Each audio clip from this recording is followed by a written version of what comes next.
was your night, Brandi? It was alright. Did you tie your hair down? No.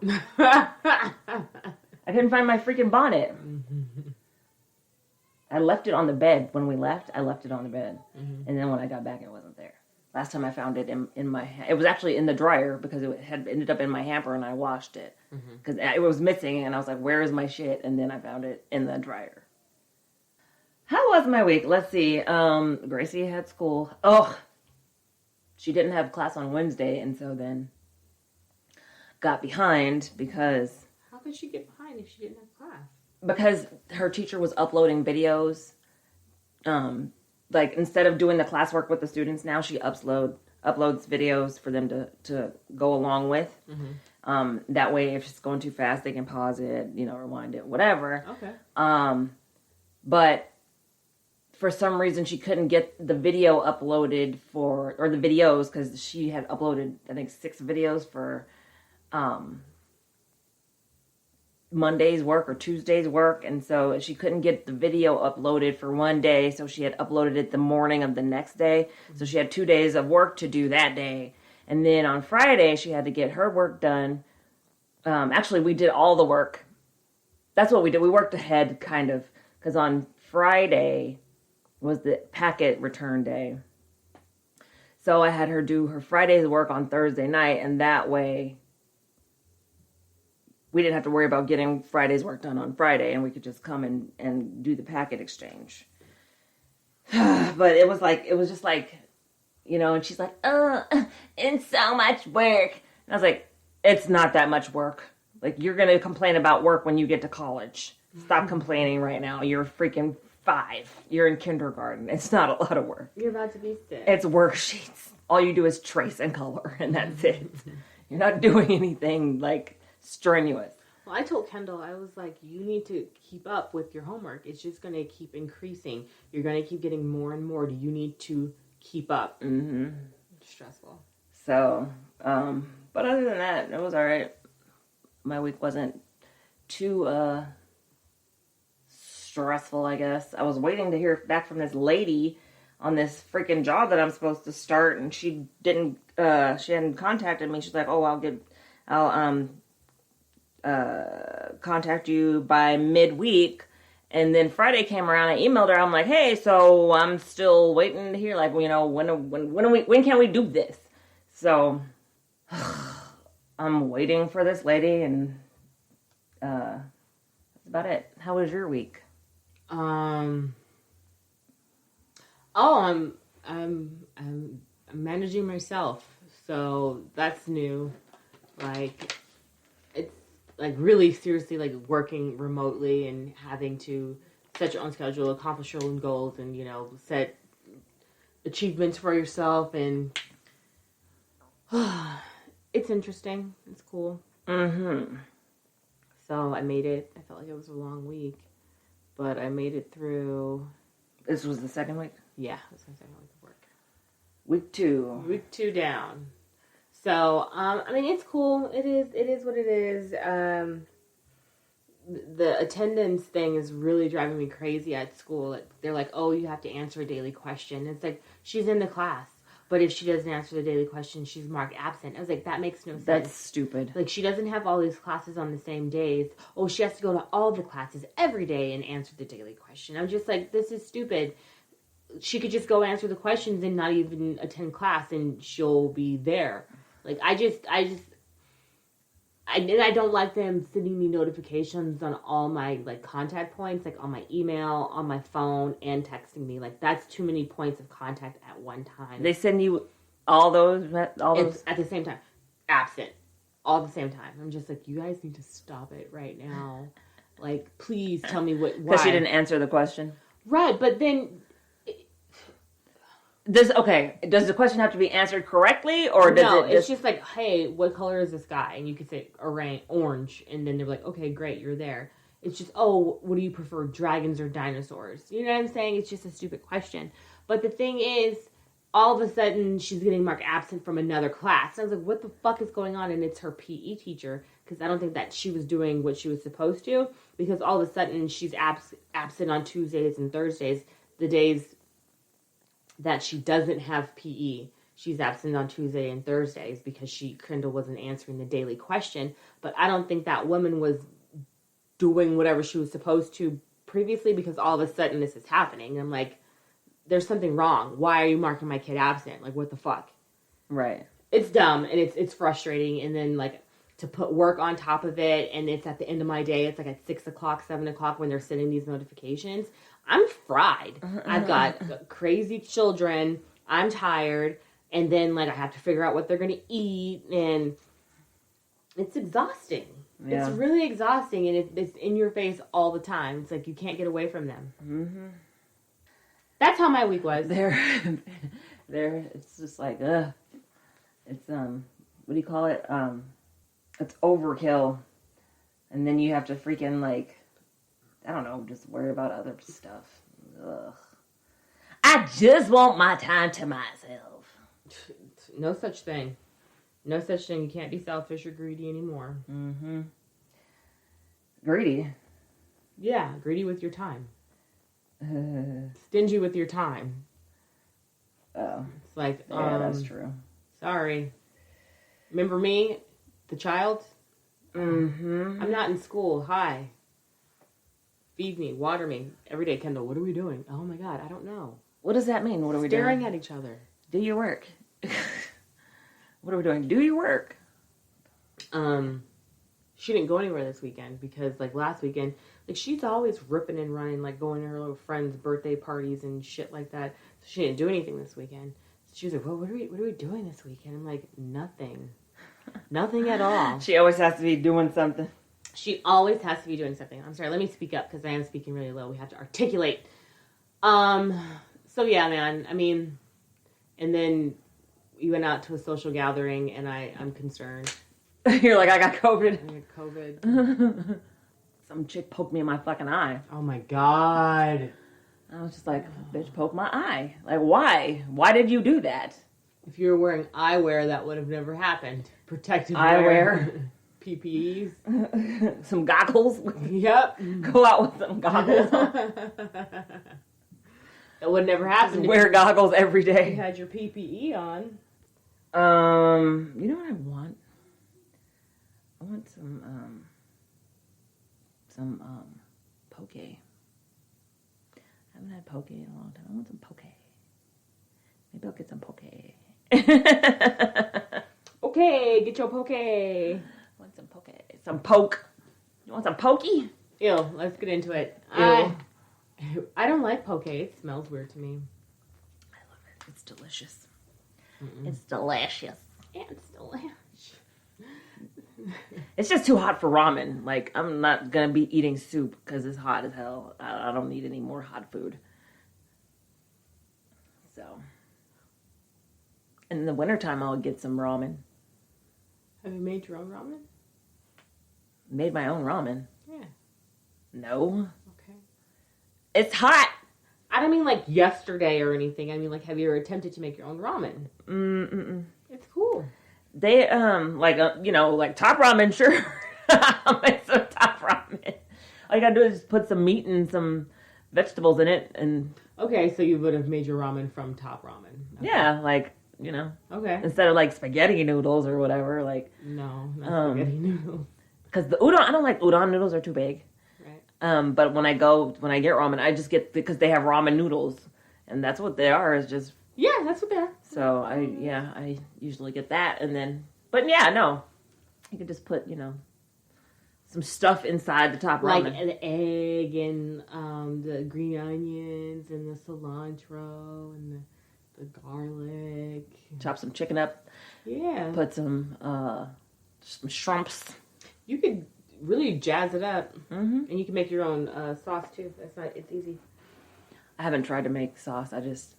Norman does. He doesn't use the sauce packets. He uses, the dried, like, garlic and onion and dried shit. Spices. Yeah, those things. The dried spices.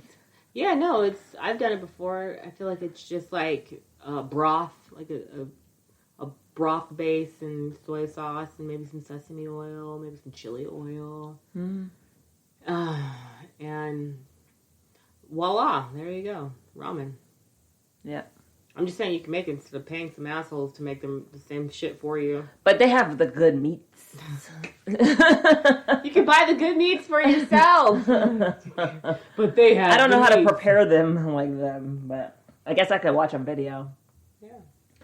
A UB2B video. Speaking of UB2B, check out our UB2B. You can listen to episodes. We have some videos up there, and maybe I will get back on the UB2B and bring y'all some content that way. But anyway, I am Sunny Hepburn.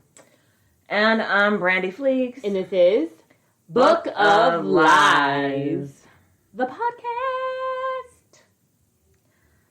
Bulp. It's bulp, bitches. It's about bitches. Hello. Hello to the listeners. How y'all doing out there? Hello from the other side. You sound like Britney Spears and Adele together.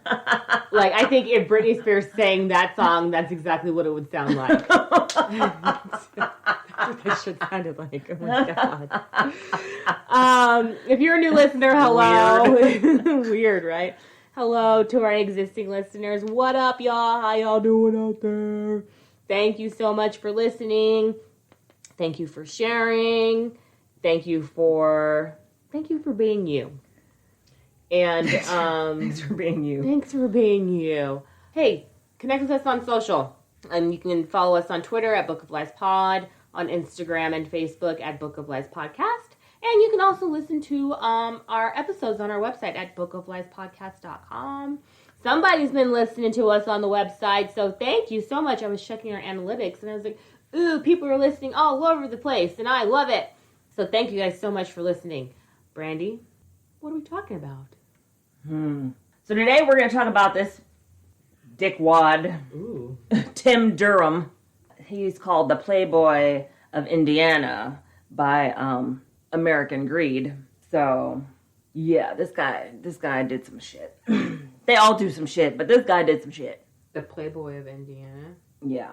Tim Durham grew up in Seymour, Indiana, and he graduated from Indiana University and Indiana University Law School. After he graduated, he joined a law firm called Ice Miller, and in 1989, he married a woman by the name of Joan Servas. Joan Servas is the daughter of Bert Servas, who apparently was like an Indiana city councilman, and he was also a businessman. He owned, was a financier, apparently. He was in the business of leveraged buyouts. Tim joined the company that that Bert Servas owned, and basically took him under his wing. And so he teaches him to do leveraged buyouts, which is buying a company that's in debt and then making it solvent and then flipping the company. And he had told him, if you want to make money, if you want to be successful, you should get into equity, buying and selling companies. So that's what he did. He said, stop working for companies that do that and do it yourself. So that's what Tim did. In 1998, he divorced Joan, and he left the company. So he left the company, and he started buying, doing the, buying and selling himself. He was involved in the takeover of quite a few companies. A school bus manufacturer called Carpenter. A school bus manufacturer? That makes school buses. You know how the buses, they have that blue, what is it, Bluebird on it or whatever? That's the manufacturer. Okay. Another company that made cargo trailers called Danzer Industries, and a company called United Express Line, U.S. Rubber Reclaiming, and a bus leasing company called Pyramid Coach. These are companies, that were failing, and so he bought them trying to make a profit.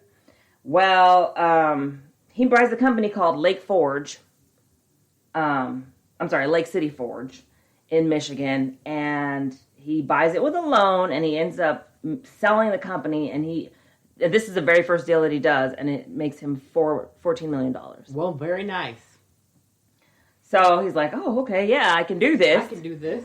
And in 2001, he starts a company called Obsidian, and he takes it public. Okay. But he was the type of person that was like very ostentatious. So he that year had brought in a tailor to tailor all his employees' suits. At Christmas time, he bought all of his employees Rolexes. He's like, the perception is everything. You have to project the image of success. Okay. So, he manages to start making money, and he manages to open a sister company called Obsidian Capital Partners, which is a company that lets wealthy investors invest their money into his deals. So now he's got, now that he's making money, he has another company where if I have, $1 million, I want to invest in the deal that you're about to make, because you're buying this fucking broke ass company and you're making it make money and then you're going to flip it. I want in on the action. So I'm investing my money with you now to do this. So that works. Obsidian, the first company that he starts investing in a range of companies.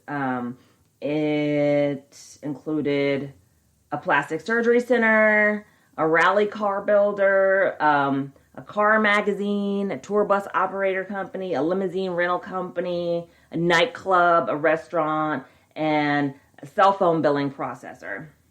Damn.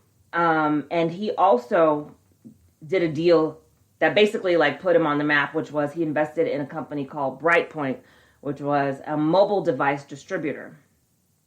Apparently the stock at one point at its highest before he had bought it was at the company was worth $22 million.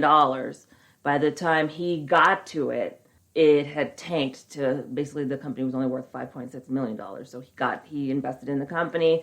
The company, backwards. Over a few years went back up and was worth about, I don't even know how much it was worth, but he managed to make around $35 million on that company. So he's doing well, it appears, right? Right. Well, in 2002, Obsidian acquires Fair Finance Company, which is based in Akron, Ohio, and it's a creditor.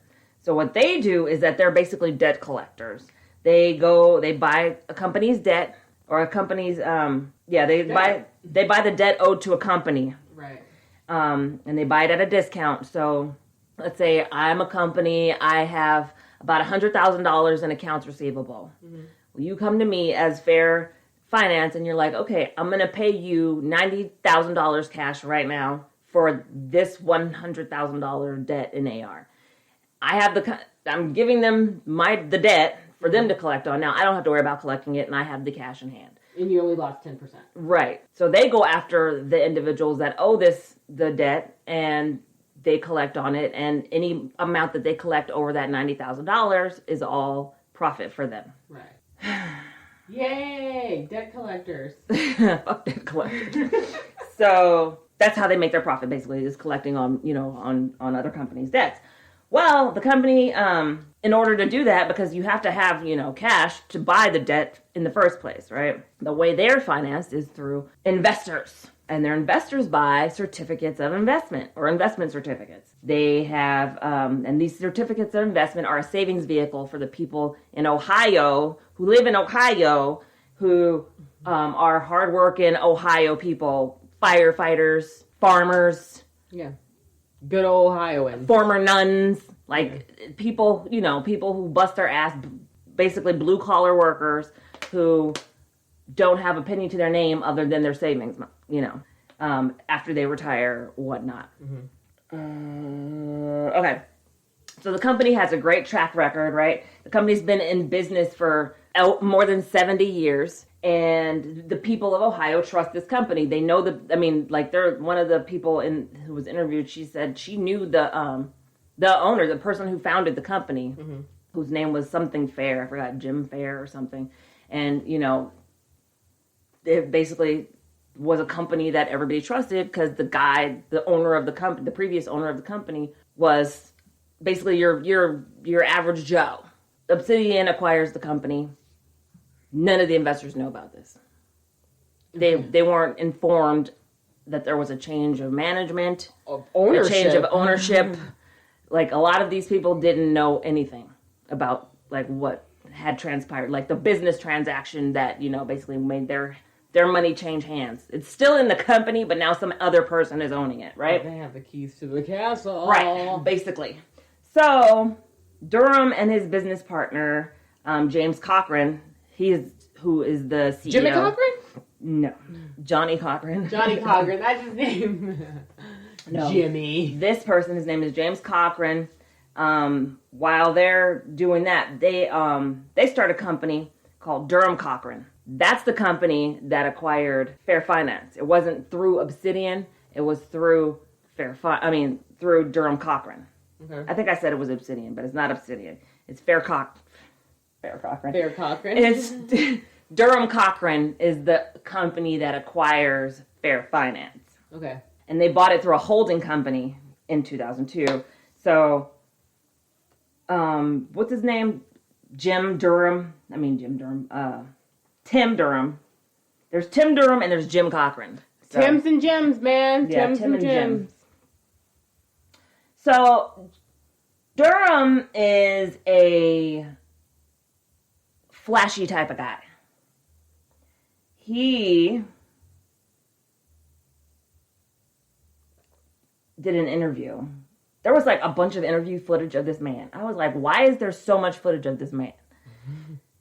He's running his mouth, but he basically tells like whoever the hell was interviewing him, at the end of the day, when I breathe my last breath, I'd like to be worth more than anyone else in the world. Jeez Louise. Right? And he was super flashy, and apparently in Indiana, that's not a good trait. Like, people in the Midwest that have money, they don't want you to know they have money. It's they're very low key about their money, right? Yeah, they don't go around buying fucking boats and cars and doing all this shit that he was doing. Right. He bought a mansion. Oh. He bought a bunch of shit. So he was an attention whore, and he even invited a reporter and a documentary crew to Miami to see his new $7 million yacht. It's a yacht. It was a 100-foot boat that cost $5,000 to dock. $5,000 a month to dock. Rent. To dock. That's dock rent. Yeah. And it burned fucking 250 gallons of gas an hour. Listen, when you're in that tax bracket, I guess these are just things that you just have an extra $5,000 a month to pay for docking. And if you got a yacht, you've got money to put that gas in there. That just sounds just disgusting to me. $5,000 a month? I don't even think my expenses are that much. Like, fuck that. It's ridiculous. That's ridiculous. That's just a boat. That's just a boat. That's rich people problems. $7 million boat, okay? It had glass stairs, and it was like decked out in fucking like this elaborate like tile and shit. The guy was an asshole. So in the interview, he's like, yeah, I'm materialistic. I like nice things. I think it's what drives the economy. And at the time, this was this was the early 2000s. He was dating a former Playboy model that was Miss January in 1997. Apparently, he went around tipping everybody. So, like, if you go to restaurants, he tipped every single employee in the freaking restaurant. Well, I wish I would have worked there. $100 tips, $100 bills. He would tip the freaking guy that, like, untied his boat from the dock. He tipped every single person that he could tip. He was flaunting his money. Why is he an asshole? Because he was flaunting his money the way that an asshole does. Okay. Like, you don't do all that. Like, honestly, like, it's nice to tip people, but not for attention, which is what he was doing it for. Okay. Sure, you want to share your money? That's right. I remember I had a boss that just, like, gave me a $100 bill one day when I came in on a Saturday.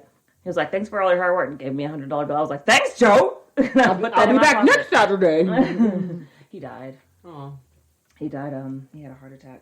He was on vacation with his new wife or something. Oh, you told me this. Yeah.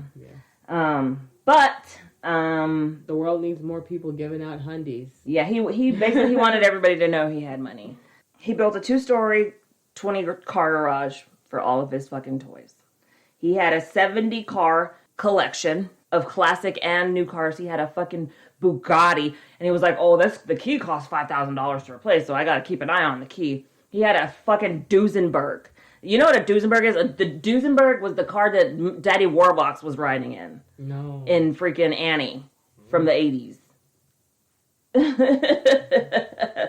So, these are expensive fucking cars that he had parked in his garage.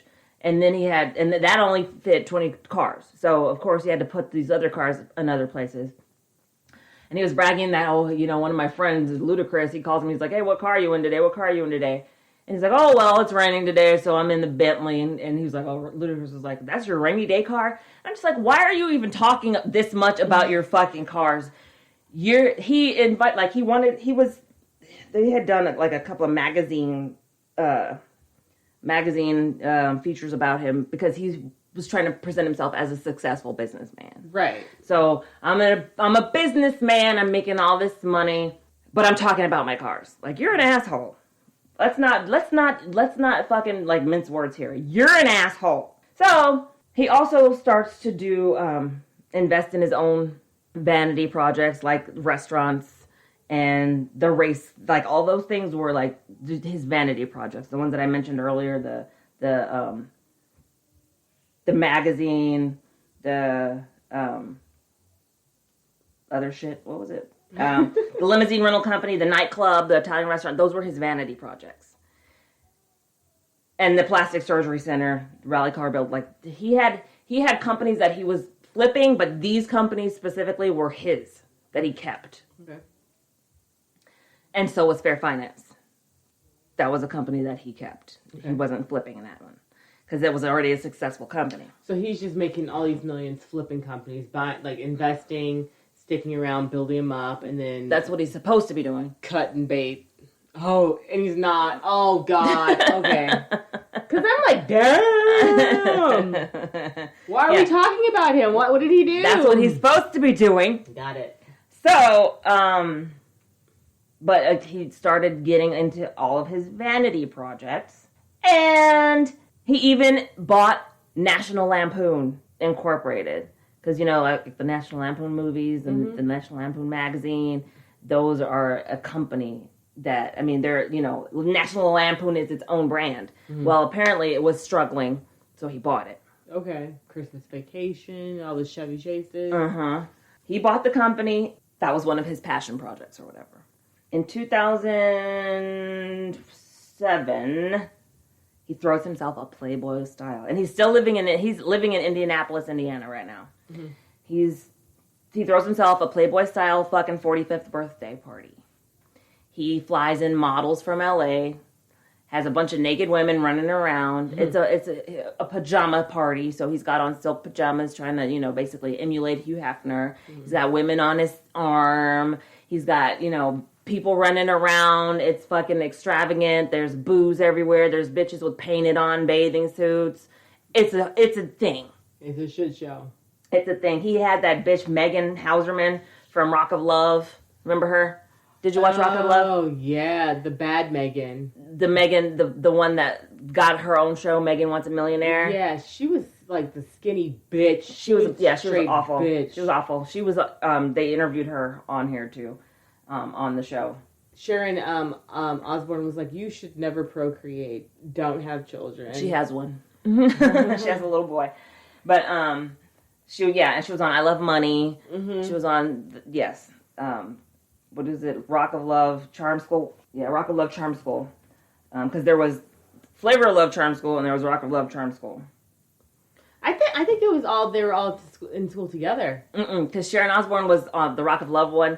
And what's her name? The lady, there was a black chick from Flavor of Love. That was their charm school from Flavor of Love one. I want to say it was Niecy Nash. It wasn't Niecy Nash. Let me check. Continue. Megan Hauserman. She was one of the models that they flew in from LA. He's basically, his fucking birthday cake is this gigantic cake in the shape of it's a rectangle cake. On it, he's got this giant fucking paper, that rice paper, $1 million bill with his face in the middle. So, yeah, you're right. The first season was Flavor of Love. And Monique. It was Monique. Okay. Yeah, it was Monique. I was like, who did I say? Niecy Nash? You did say Niecy Nash. It was Monique. And then Rock of Love, like you said. Yeah, Rock's trying with Sharon Osbourne. And then there's a third season with Ricki Lake. I didn't see that. And she had the contestants from Rock of Love Bus. Jesus. And Real Chance of Love. Oh. Remember Real Chance of Love? Remember Chance died? Yeah. Or was it Real? It was Real. Real. Yeah. He died of leukemia. Okay. Speaking of people dying. Chadwick Boseman. Chadwick Boseman. I know. That made me sad. Like, I was just like, oh. My heart. Yeah. My heart. That hit me right in the chest. I was like, what? Well, listen. So, Mom told me before, like, the news even broke or whatever, because, like, someone she works with is, like, best friends with his now. mom. No, his now, no. Well, yeah. Yeah. His mother-in-law. Yeah. So, it's sad. And I was just like, oh, my God.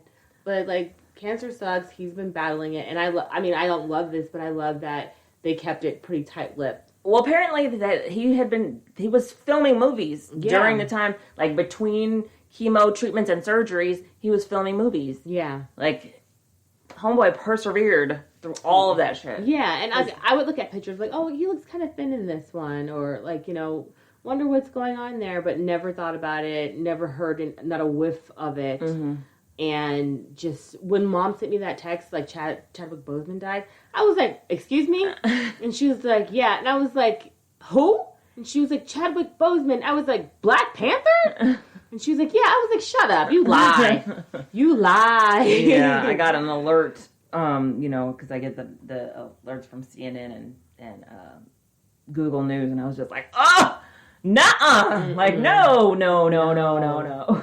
It was so sad, and it's sad. And I guess him and his wife just got married, like, last year, or recently they got married. Uh-huh. And but they've been together for years, so at least they got to, like, be with each other and spend that time together. But it's sad, and, like, he's just, like, people may not know, like, his whole catalog, but I feel like everything that he did touched people. And I think it gave, like, Black nerds someone to, like, root for. Black nerds. You know what I'm saying? Black Panther. He's not the only character. Like, you know, there's obviously, you know, with Fury and, you know. Fury? Nick Fury. Oh. I'm like, Fury? And Falcon. But, like, what other Black characters are there? Superheroes? Yeah. Storm. Yeah, that's my girl. But it's just, like, he had his own franchise. Like, you know what I'm saying? He had his own movie. And yeah. He didn't start it, but it's just... It sucks. It sucks. It just fucking sucks. It sucks so much. Yeah. But anyway, R.I.P. And, you know, the only thing that's playing in my head is, like, the Black Panther soundtrack. Do you remember that song? No? Yeah. Sorry. But you always pick the most annoying parts of songs. That's the part I love. That's the part that gets stuck in my head. Tell me. All right. Okay. Anyway. Sorry, guys. Sonny wants to sing weird songs. It's 2020. There's weird shit going on around here, man. That's the truth. So he threw himself this fucking party. And in 2008, he moves to LA. No! He moves to fucking LA.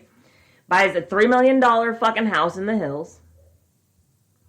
Rents a 16,000 square foot fucking mansion for guess how much monthly the rent is? $7,500. $7,500. That's what you said? Mm-hmm. No. Okay. $75,000? $25,000 a month to rent this fucking mansion. Why is he renting a mansion when he has a house in the hills? It makes no sense. Because he's an asshole. Asshole. Like, he's a fucking asshole. He keeps the fucking mansion that he bought in Indianapolis. I don't get it. Maybe he's renting it out. He's a douche, man. Okay, so. Skadoosh. He's just a fucking douche. Which was a 12,000 square foot mansion, by the way, in Indianapolis. He starts hanging out with fucking stars. So I don't even know when he did that interview between, you know, the time that he came to LA and started hanging out with Ludacris or before. I have no idea. So So he infiltrated, and there's a picture of him. Like the celebrity celebrity girl. circle. He there's a picture of him with Ludacris and Gene Simmons, and his new girlfriend is some penthouse pet chick. He said he moved closer so he could be near National Lampoon, which is based in LA. Oh yeah, because he bought National Lampoon. He bought National Lampoon, right? So he's an executive. He had appointed a guy named Dan Lakin as the CEO of National Lampoon. On December 17th, 2008, Lakin steps down from the company because he's being indicted by the SEC on conspiracy to inflate the company's stock price to $5 a share in order to prevent the company from being delisted from the American Stock Exchange. Ooh. Because the company is failing. Well, failing. If it's not even worth $5 a share, that's... Exactly. Like, they're like, you're basically not even going to be public anymore. Oh. You're not going to be listed anymore if you guys don't figure some shit out. And I mean, and what was the last movie they just made? But this was after 2008 that they made this movie. Let me look them up. Family Vacation, not Family Vacation. I think it's just called National Lampoon's. Is it Family Vacation? With Jason Sudeikis. It's a National Lampoon movie. It's another vacation movie. He goes and he takes his kids to Wally World. Oh, okay. And Wally World is closed. It's just called Vacation. Yeah, okay. So National Lampoon's Vacation. 2015 Vacation. Oh, yeah, and Kelly Bundy. I thought so. I wasn't sure. Christina Applegate was his wife. Christina Applegate, okay. Yes. Okay. Yeah, I thought it was her. I just wasn't sure. Yeah, and freaking Chevy Chase was in it too. Yeah, he's his dad. He's still he's all grown up. Oh, he's rusty. Yeah, he's all grown up. Oh, that's funny. Okay. Yeah. Like I did watch him because what's his name's in it? The Helmsworth. Chris Helmsworth's in it. Chris Hemsworth. And he's just like hot. And yeah. Dumb. Mm-hmm. He plays that very well. So does Liam. Oh. Okay. So, yeah, Lakin is he's being indicted by the SEC because he was trying to inflate the Lampoon stock. And he's like, oh, well, shit, I got something to tell you. Oh, like, shit. can I get a reduced sentence? He fucking sings like a canary. I bet he do. I bet he do. He's like, oh, just so you know, Tim Durham, he doing dirt. So...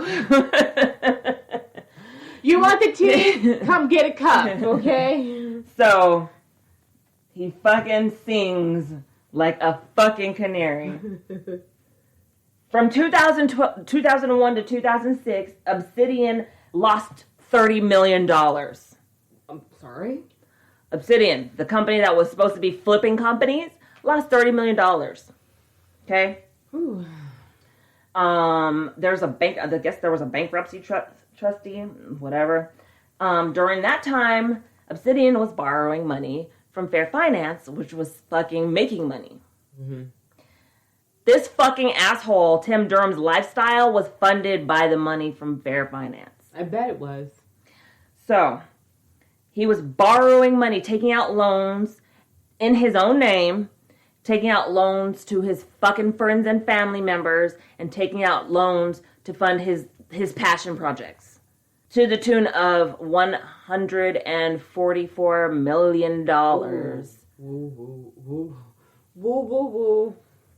That's a lot of fucking money. Uh-huh.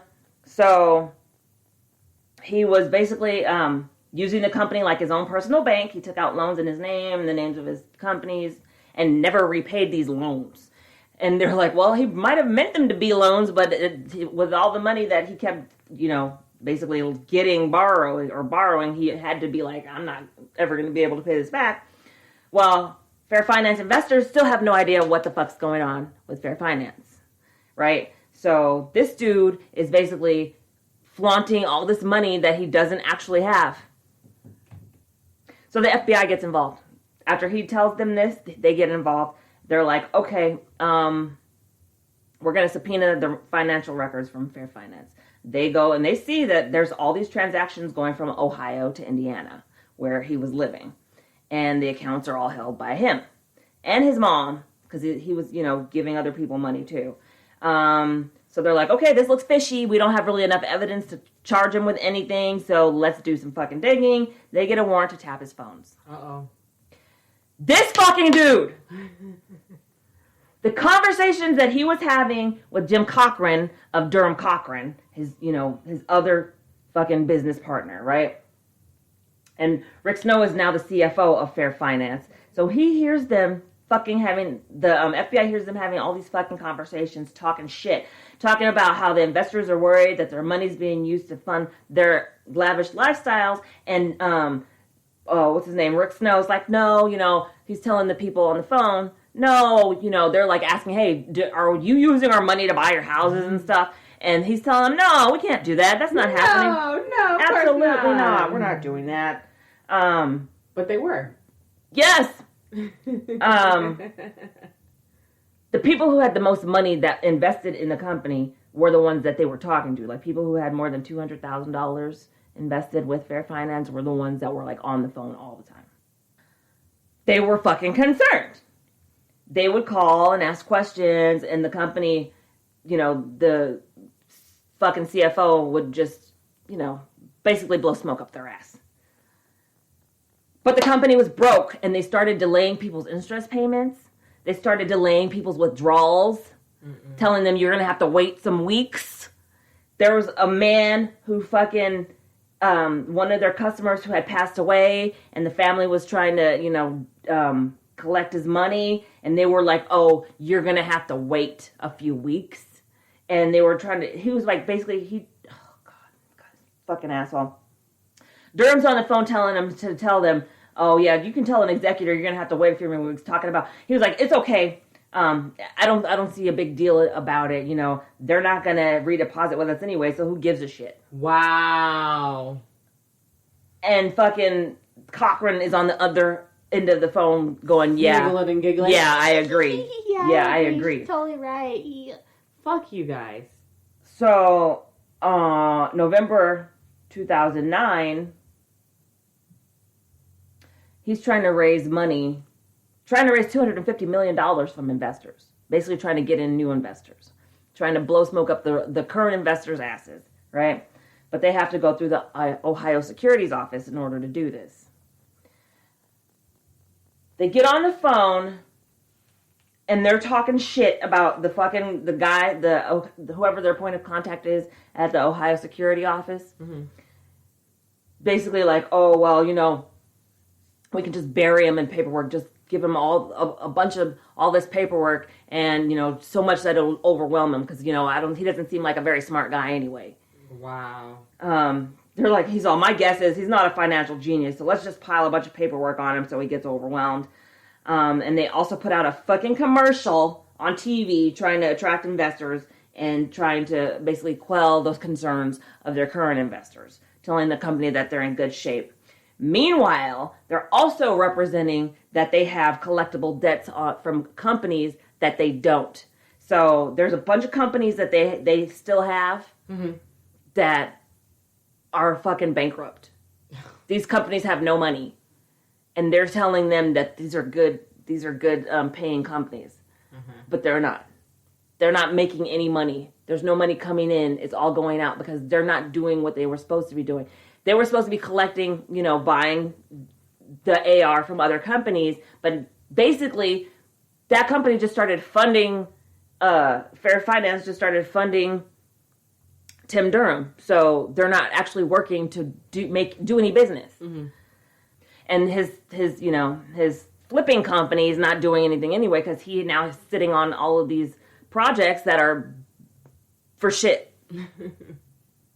So he's not actually running businesses anymore. Maybe he started doing that, but he didn't fucking continue doing that. So they're on the phone and they're bragging about fucking deceiving their investors. They're fucking assholes, dude. I think that's why I said he's an asshole. It's funny to me that people think they could have like conversations over the phone about like bullshit when there's millions on millions involved, and you're definitely doing something shady. Be a little more sneakier. Oh, get this though. Okay, so at one point, him and Cochran are on the phone, and Cochran's like, I know we're probably gonna get sued over this. But is there any chance we're going to go to jail? Oh my God. He's like, Durham's like, no, you can't go to jail for this. No. For what? For loans? You can't go to jail for loans. Yeah, you can. So on November 24th, the FBI's like, we got to stop this shit right now. So they raid Obsidian and they raid Fair Finance. I guess they spend 2 years putting their case together because on March 16th, 2011, they arrest Durham, Cochran, and Snow. They indict them, all three of them. Jail time.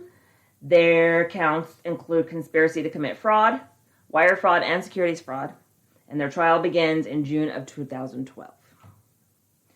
So he basically made $144 million in loans to himself from Fair Finance and to his friends and his other companies. He gave his mother like $800,000 of this money. What a cheapskate.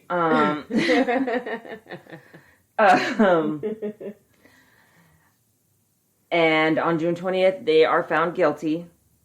June 20th, 2012. They're found guilty, and they all get sentenced to fucking prison time. Okay. So Snow gets 10 years, Cochran gets 25 years, and Durham gets 50 fucking years in prison. Shit. And apparently that is the highest, or the most amount of time that anybody has ever gotten in the state of Indiana for a white-collar crime. Wow, because you were stealing from your fucking investors. You were stealing from people. You're just living the La Vida Loca off of this business, and you weren't doing anything you said you were actually doing. Yep. His early possible release date will be February 1st, 2056. At that time, he will be 94. Shit. You know they let them old-ass people out on compassionate release. If there's something wrong with them. They make that shit up, dude. I think that's a white-collar trick. They're like, oh, just get in there. You got 50 years, just do 5. And then pretend like you have this and pretend like you have that. Fuck you, Harvey Weinstein. You're staying in jail. That's the white-collar shuffle. Well, he's not convicted of a white-collar crime, though. He's a bastard. But they seized all of his shit and tried to auction it off to get back some of the money to pay back some of the investors. Yeah. He had nothing. None of the shit that he had was owned. All of his fucking shit. The cars were leased and fucking, they were leased and there was some that were financed and so he owed on them so they couldn't collect. They had to pay those cars off. Yeah. They couldn't even fucking, like, collect on the cars. His fucking mansion was fucking needed more. It was more in debt than it was worth anything. It's probably in disrepair. The pictures, like, there were squatters in it. Like, they tried to sell it. A realtor was trying to, because this episode was 2015, from 2015. There was a realtor that was trying to show the property and there were squatters in it.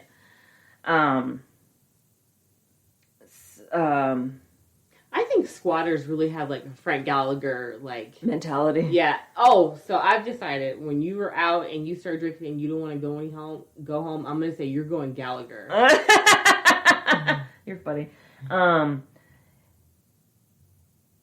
In the end, he basically stole $216 million from 5,400 investors. 5,400 investors lost a total of $216 million. That's why he got that much time. That's why.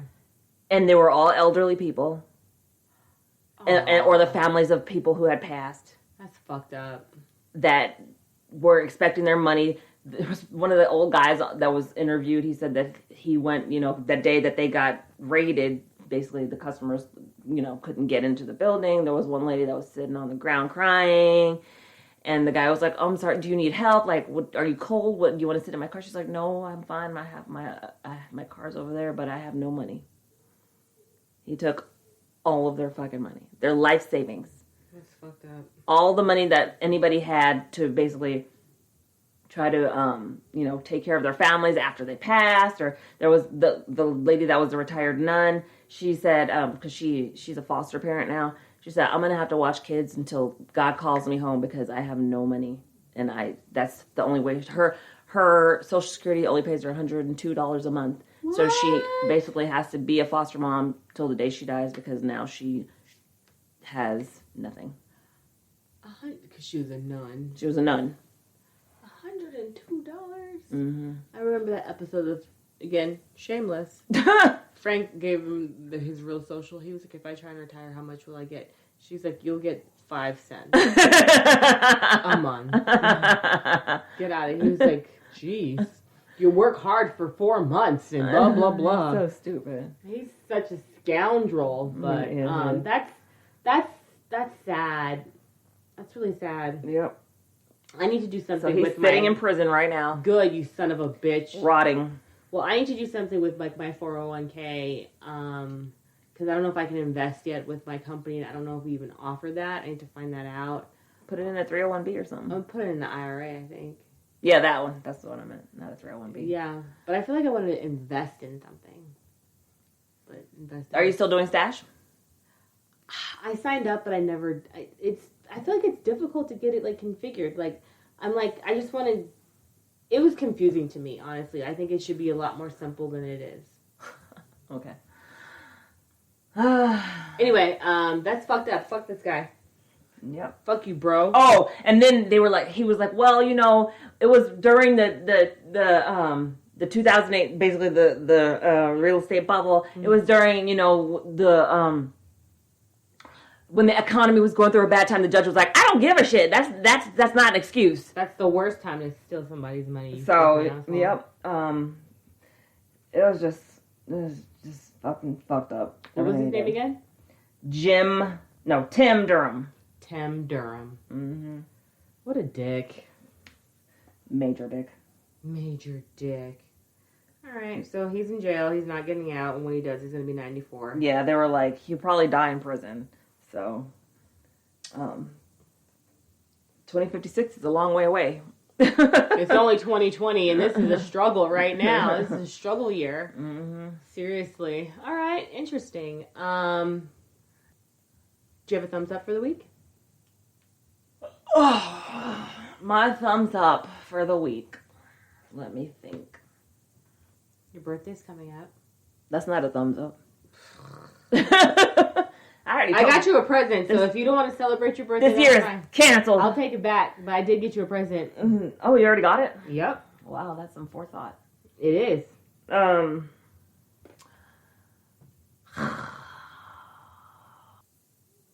don't know. Do you have one? We can circle back to me. You don't have one either. No, I'm learning the industry. So, like, I'm in the insurance industry right now. Or, like, that's, like, who I'm targeting. So, I'm learning that industry. Oh, I got my first demo. I know about insurance. I got my first demo, so that was exciting. It's just really, like, just keep doing what you're doing, staying positive, and, like, doing the best that you can do. And being able to also articulate your needs as to what you need in, like, work, at home, and whatever. Sometimes it's hard to communicate, like, you know, what you're feeling. I've learned to communicate better. What the hell are you talking about? Just feelings and emotions. Like, if I'm going to be by myself at work all the time, I need to be able to tell my boss what I need. By yourself at work? I work by my lonesome now for a company, and it's just like, okay, well, I need to know this, I need to know that. It's new, so I'm just learning the landscape of this distance, remote work situation, startup culture. Okay. That's your thumbs up. Yeah. I got my first demo, and I'm trying to articulate more of my needs. Mm. And my husband bought me Chipotle on Friday. That was nice. I want some poke. Okay, well, my thumbs up is... Like, it sucks. Oh, yeah, okay. My thumbs up is that I started watching the final season of Lucifer. It's out now. It started on Friday. And so I am currently watching Lucifer. Tom Ellis is a sexy beast. Like, he really is. He's the Lucifer, right? He's Lucifer. And I don't know. I've got something that's going to make everybody happy. So, hang on. What's this called? So, there's this show that's available now on Showtime. It's called Love Fraud. Have you heard of that? Mm-mm. Okay. So, what the fuck? What the fuck? What the fuck? The preview, I watched a preview and I was like, oh my gosh, this looks amazing. So this guy is he's an asshole. So it's a 4-part docuseries follows the search for Richard Scott Smith, who used the internet and his dubious charm to prey upon unsuspecting women looking for love. So, like, he would just date a bunch of bitches and be like, oh, I love you. Like, after a certain amount of time, he'd love them and get their money, get their 401k, and fucking rob them. So, did he meet these women in person? I want to watch it. It just started on Showtime today. Oh, okay. And so the preview looked good. It was like, watch out, Tiger King. Here comes love fraud. Like, it's just like, but it's nothing. It's on Showtime. It's on Showtime, but they're just saying, like, just for the drama and like it should be on Netflix then. The white trash appeal, probably. If they want a greater audience, it needs to be on fucking Netflix. Well, I mean, Showtime's premium, and I think Showtime gets a lot of watches and free trials on Amazon. That's what I have. I have a free trial. I think, I mean, like... Through Hulu right now. Hulu is... I'm sorry. Netflix is big. They're in a bunch of, homes and everything. But everybody has Netflix. Everybody has access to Netflix. Well, okay. I think a lot of people have Showtime. I think there's a lot of people subscribe to Showtime, unbeknownst to them. And I think there's a lot of people who stream Showtime too, or get access to it. So I think, like, it's a broad spectrum. It depends. I think, like, when you get people watching Showtime, it's worth more because it's a premium channel and they have to actually pay for this content a little bit more than they have to pay for Netflix. I'm sure more people see it on Netflix, but I don't think they really care. I think they just think about the dollars rather than the eyes. Well, whatever. I want to watch it. It's supposed to be really good. I'm waiting for HBO Max and fucking Peacock to show up on Roku. Get your shit together, people.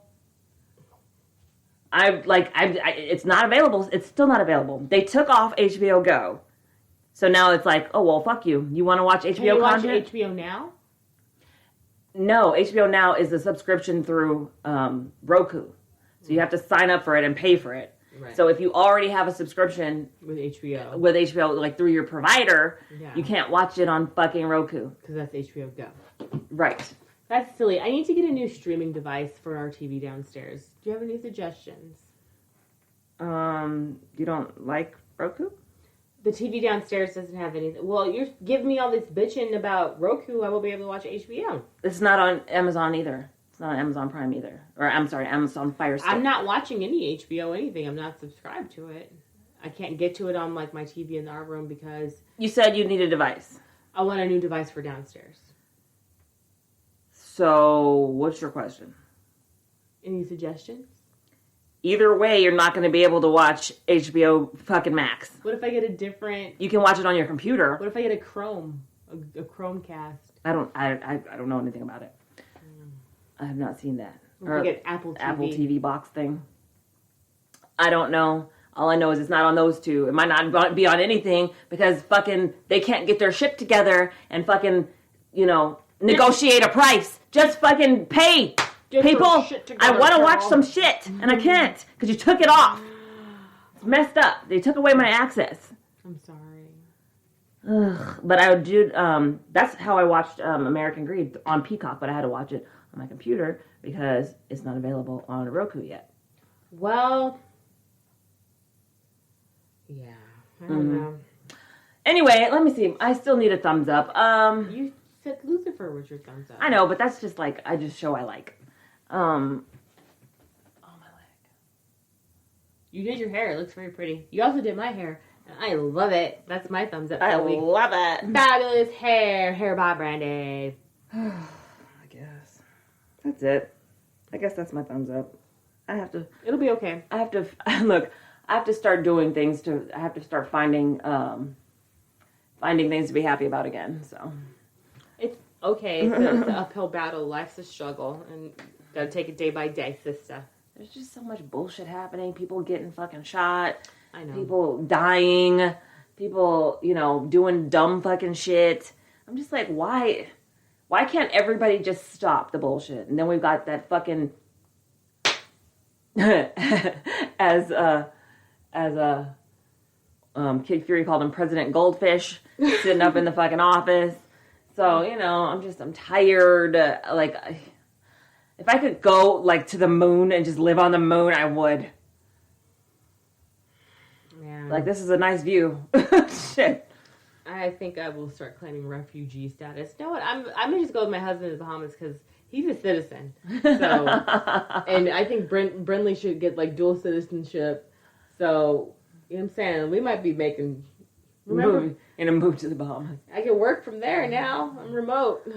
Well, we could record over Skype or something. We can still make the podcast happen. Look, move to Costa Rica. That you can just fucking. There's no taxes.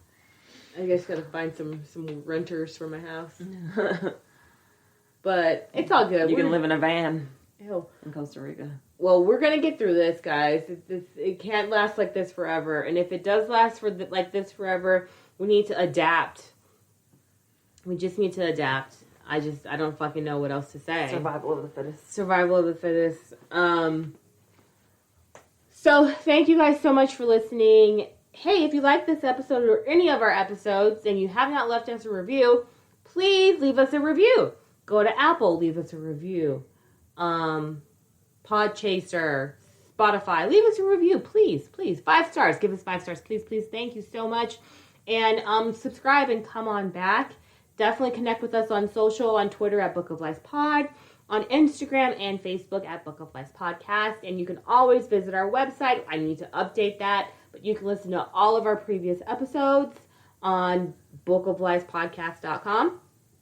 And thank you for listening. I'm Sunny Hepburn. And I'm Brandi Fleeks. And this was Book of Lies, the podcast. It's about bitches. It's about bitches.